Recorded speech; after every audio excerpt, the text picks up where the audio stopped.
Pero mira, por ejemplo, que estaba yo leyendo un comentario de Cintia, que además Sí. es familia del canal. El tema de los WhatsApps, por ejemplo. Yo tuve hace unos años, no muchos, pero tuve un pequeño percance con medio de comunicación, que fue lo que me llevó a interesarme por la libertad de prensa, por la libertad de información. Es decir, ¿cuáles son los márgenes? ¿Hasta dónde llegan esto? Cuando tú te metes a leer eso mínimamente en profundidad, te tienes que reír.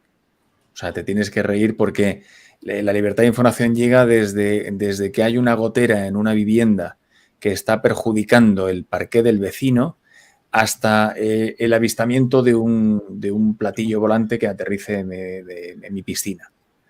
Y entre medias cabe todo. Es decir, ¿cómo se supervisa eso? Es imposible. Entonces, claro, tú llegas y dices, oiga, usted no puede publicar.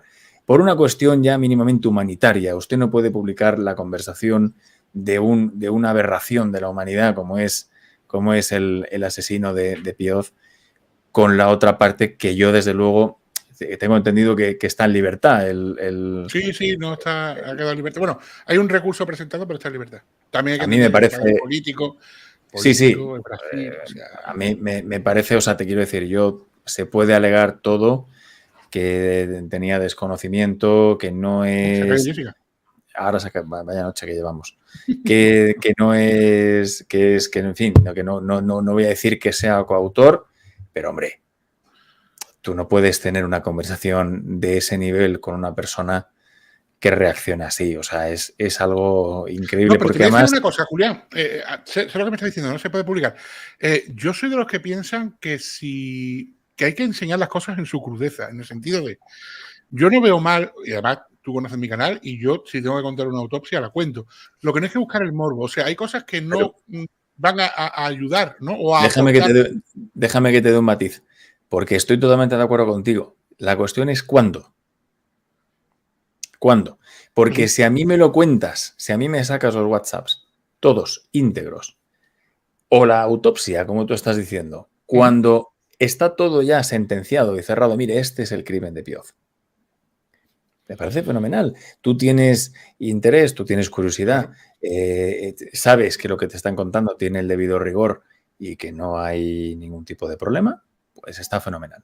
Lo que no me parece para nada y lo que no estoy de acuerdo es que yo lea los WhatsApps cuando están en el levantamiento de cadáveres. Claro, o sea, eso es una aberración, o sea, eso no tiene ningún sentido, o sea, eso no puede ser, porque distorsiona todo. Porque lo cambia todo. Claro, pero no solo que influye, es que yo leo el juicio. Cuidado, un ajuste de cuentas. Claro, un ajuste de cuentas. Pero es que si yo ya no escucho más de eso, las primeras 72, 24, 48 horas que yo he escuchado esa historia, bienvenida de nuevo. Se la ha pagado. Hola, pero es que no sé dónde se paga la voz aquí. ¿Dónde se paga la voz aquí? ¿Qué voz? ¿Qué voz quieres apagar? Si se te escucha bien. Ah, vale, bien. Tranquila. Julián, sigue, Julián. Nada, llevamos, ¿eh? Oye, pido disculpas a toda la audiencia porque vaya noche que llevamos, ¿eh? Vaya tela, ¿eh? Pero bueno, esperemos que sigamos. Venga, seguimos. Esto es así, es el verano. Entonces, que es el caso que lo que te decía antes, ¿no? Que al final eso tiene que estar controlado, no puede ser, porque genera una distorsión, confunde. Y evidentemente eso tiene un daño. Si yo no escucho nada más de esta historia, me quedo con que ha sido un ajuste de cuentas. Y eso es una barbaridad. Pero no solamente eso, es que luego también hay que tener en cuenta que llega el juicio, que el juicio normalmente suele ser con jurado popular, y el jurado popular muchas veces está más influenciado por lo que ha escuchado en televisión, lógicamente, que por los datos técnicos, porque hay un problema que los que llevamos tiempo viendo este tipo de sucesos, ¿no? Este tipo de juicios. Y es que cuando al jurado popular tú le enseñas cosas muy técnicas y se sienta el típico perito muy técnico, porque hay peritos que son muy técnicos. Luego hay peritos que te llevan el peritaje a un punto más coloquial, te lo cuentan de otra manera, entendible para casi todo el mundo, pero luego hay peritos que son muy técnicos. Claro, cuando ese perito muy técnico se sienta delante del jurado y empieza a explicar por qué esta gota de sangre que está aquí es debido a la trayectoria elíptica de el jurado se queda dormido. O sea, sé de casos en los que los jurados se han quedado dormidos, ¿no?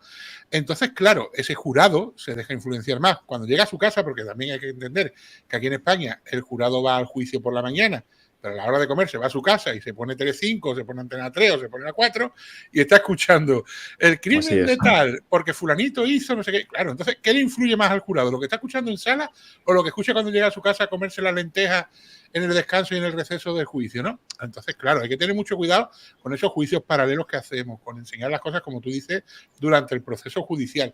Pero a destiempo, total. Ese proceso, yo soy partidario de que si voy a tocar un crimen, voy a contarlo en toda su crudeza, porque la gente tiene que saber qué pasó. Mira, yo te voy a poner un ejemplo. Cuando yo traté el crimen de 2 hermanas, que de hecho fue, diría yo, el primer crimen en el que... No, el de 2 hermanas, no, perdona, el de Almonte. El primer crimen en el que traje a un familiar, iba a hablar el familiar para contar el crimen, ¿no? Yo tenía hechas todas las ilustraciones. Tú sabes que yo hago las ilustraciones y además eran unas ilustraciones que las puedes ver en el crimen de Almonte, ¿no? Y no solo las ilustraciones, yo tenía recreaciones de voz, tenía historias que metí en el documental que son muy duras. Yo cogí a Aníbal, que de aquí le mando un saludo, sé que Aníbal es un tío maravilloso, y le digo, mira Aníbal, esto es lo que yo voy a hacer. Yo soy de la forma de pensar de que con respeto siempre hacia las víctimas y lógicamente hacia la memoria de las víctimas, porque las víctimas a fin de cuentas ya no, más a su memoria y a los familiares que yo los considero igual de víctimas que ellos, ¿no? Total. Y esto te lo puedo contar Sheila, que estaba conmigo. Y se lo dije, digo, mira, esto es lo que yo voy a hacer. Le enseñé todos los dibujos, le enseñé todo y me dijo, para adelante, o sea, tira para adelante. Porque que yo le dije a él, oye, que si después de verlo me dices que no, se para. Y si después de verlo me dice, oye, hazlo pero sin mi colaboración, tampoco hay problema. O si me dice, oye, quiero que quites esto o quiero que quites aquello, también se hace. Y no dijo nada, al contrario. Lo vio y lo dijo porque... Es lo que te digo, yo soy de la forma de pensar que a la gente hay que contarle las cosas, ¿no? Porque tú estás comiendo y te estoy diciendo, falleció tal, pero si yo te cojo y te digo, y le cortaron el cuello, y tal, y te lo digo con la crudeza, miras y te pones atento y lo escuchas. ¿Me entiendes? No te estoy... Claro, ¿cuál es la diferencia? Que hay que contar la verdad. No hay que tergiversar los hechos, no hay que inventarse cosas, o tú puedes tener una opinión y tú puedes tener una opinión sobre un crimen y pensar que ha sido uno o que ha sido otro. Pero por lo menos cuando muestras los hechos, no mentir, ¿no? Decir, oye, pues los hechos son estos y luego ya piensa lo que quieras. Pero no soy partidario de decir, oye, mira, pues yo no muestro esto, yo no. Oye, mira, hay cosas que no son necesarias, ¿no? Por ejemplo, hay una autopsia y hay algo concreto, a lo mejor de un abuso que no es necesario sacarlo. Oye, pues no se saca, se dice simplemente, oye, pues tenía lesiones en la zona anal, por ejemplo, ¿no? Y no hay que especificar, no hay que decir... Pero bueno, es lo que yo pienso, a ver, que tampoco tiene que ser lo que piensa todo el mundo, ¿eh?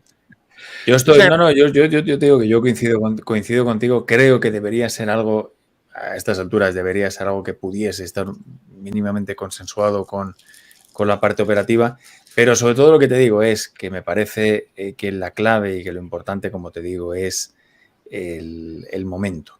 O sea, es el tránsito en el que a ti te dan esa información, porque eso también genera, que es lo que te decía antes, genera como una especie de bifurcación, de competición.